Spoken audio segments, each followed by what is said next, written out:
Smackdown. Boy, I'm going to tell you this. When you look at Smackdown, and I'm sure Raw is going to have its same type of feel when it moves to Netflix, it looks different. Now, here's where it gets interesting. Was it a difference to make me care? No. Here's why. When you hear all I'm about to say here, and it's not all bad. It's not. It's not bad. The show was booked pretty well. It was structured well. But when you look at what we got, is it meaningful enough to really make you care other than maybe one or two segments? No. And that's the problem.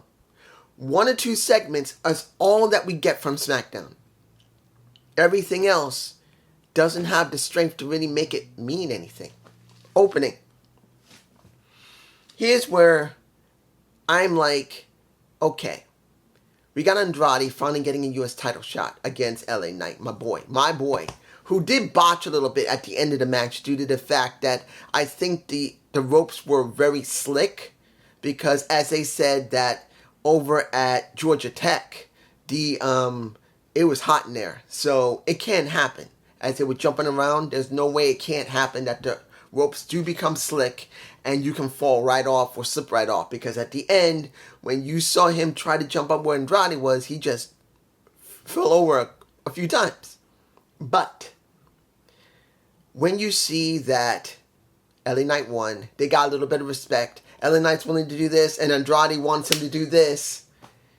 You're going, okay, does this mean we may get something out of these two? A little more? No. Because now they just threw Andrade right back to Carmelo Hayes. Look, I like Melo. I do. He's got great talent. He can even talk. I still like him. I like Trick Williams more. But I've never said that Carmelo Hayes couldn't do it. I always thought that Carmelo Hayes was ready for the main roster last year, which he finally did become. But here's the problem. We're dealing with Andrade Cien Mobiles. We're dealing with Carmelo Hayes. And now they never said this was the best of. They've just been doing matches. We now have 5 matches. Andrade won 3. Carmelo won 2. And now they're going to redo it again to make the 6th and supposedly final match. And the problem here is this. What did we gain out of it? What? Look, Andrade's not doing anything. The most he just got was that title shot against LA Knight that should have been left for Bad Blood in 2 weeks. Wouldn't that have been better to actually set up a Andrade Cien Omos to go to Bad Blood versus LA Knight? To give LA Knight something to do at Bad Blood? And on top of that, anytime we see Carmelo Hayes, he could be messing with Andrade, which will make it even more interesting. No. They're done with Andrade with LA Knight. And now they go straight back to Carmelo Hayes and Andrade because they don't have anything for them to do.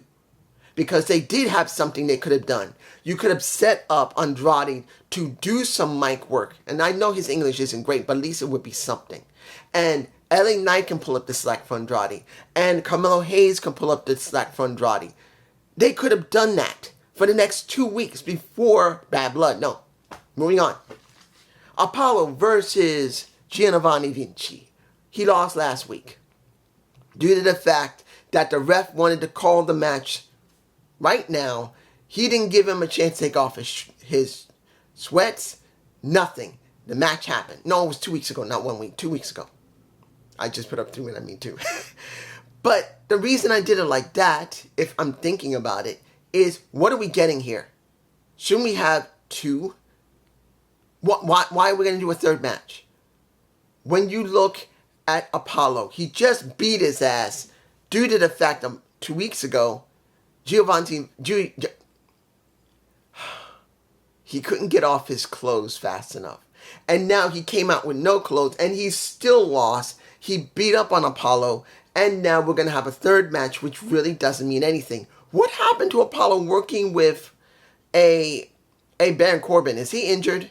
Tell me if you know below if he's injured. Because as far as I know, I haven't heard him being injured.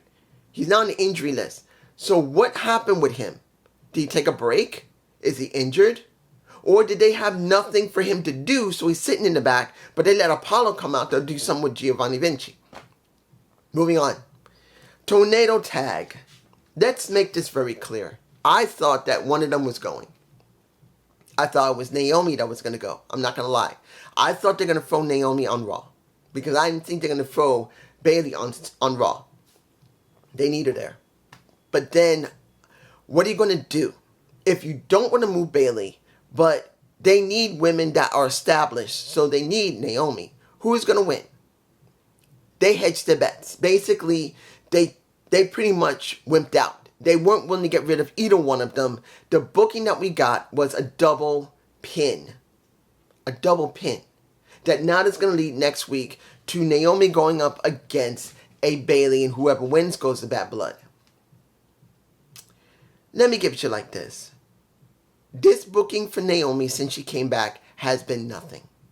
I know Naomi wanted to go back to WWE. I know. That's in her mind, WWE. But it's TKO WWE, where I said so many months ago, please, Trinity not go back. It is too soon. You don't know what you're going to be dealing with.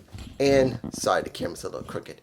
And honestly, I've been proven right. What has Naomi done since she's come back? She's been putting people over. She's been helping out in prominent storylines. But it's never been about her. None of it is. This match she's going to have is not going to be for her. It's going to be for Bayley going against Nia Jax. And that makes me think, what did Naomi gain here? What did Trinity gain when she came back to the company? You guys tell me below. This is not about just my love for Trinity. Because I've never lied about it. I always thought Trinity Naomi was a great talent. And at more than one point, I said she just should leave the company, which she finally did. And she had some success in Impact Wrestling. She could have gone briefly to AEW, stayed there for about a year, do a quick year stint, and then watch and see how the landscape of TKO WWE had changed, so she'll know what's the best thing for her. No, she stayed with Impact for a little while, and then she just jumped straight back into it, and this is where she is. This is what we're getting for Naomi. And honestly, I think she's getting hosed here. Honestly, they're not doing anything with her. I do believe that after Survivor Series, we're not going to see anything really prominent from her. Sooner or later, she's going to be sitting in the back, where she was before, all over again, but this time it will be with Triple H and his administration. Counting on what Ari Emanuel is going to allow. Moving on.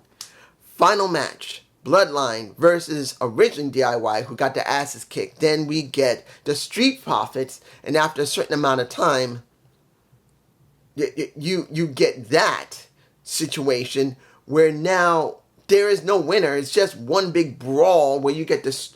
There was no winner as far as I remember. It was just one big long brawl with now 3 teams.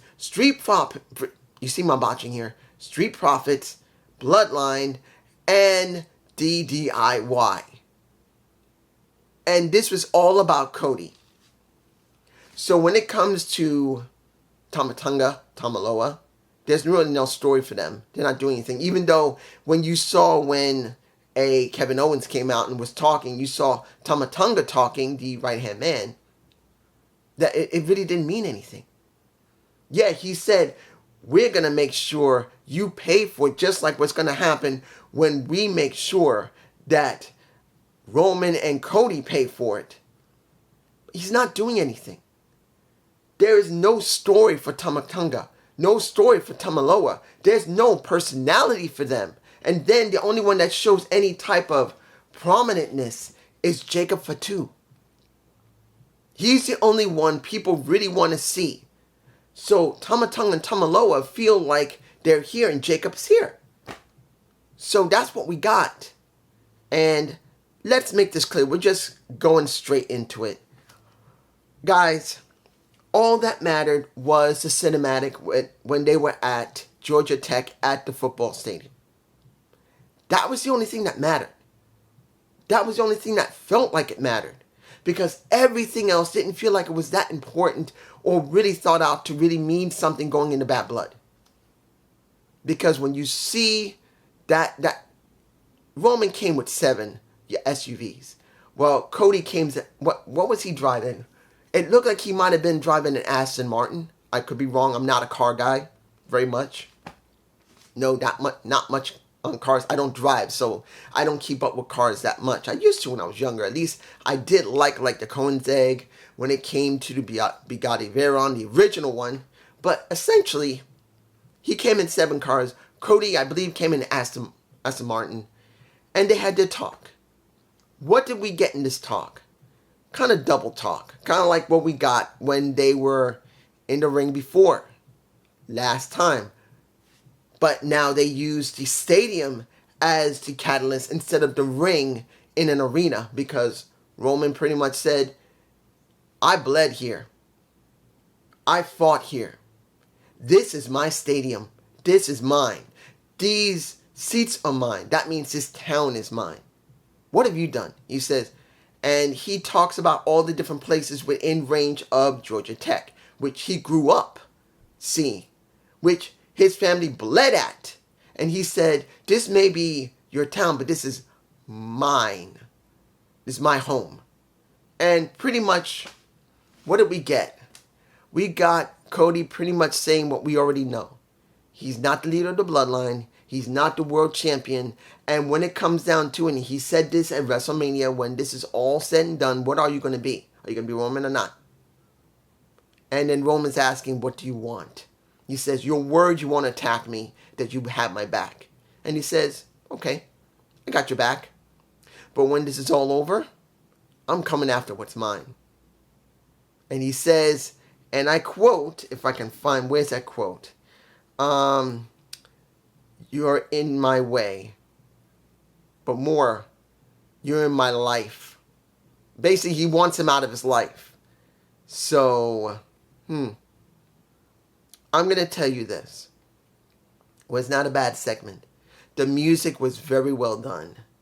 The cinematic, while they were talking, was done very, very well. In fact, this type of cinematics that we got are way better than whatever we saw, like with Undertaker and AJ Styles or anyone else that we've ever seen, like at WrestleMania. This was the best you've ever seen so far. They've upped their cinematic repertoire. And this is all that matters. And that's sad for SmackDown. There's nothing else. There's nothing else for SmackDown other than this feud with the Bloodline. And that's a problem they got. If they don't solve this problem soon, we're going to see that the ratings are going to be a major issue. Yes, the music is better. Yes, the cinematics is better. Yes, we're getting good matches. But where are the real stories? These stories are not very compelling.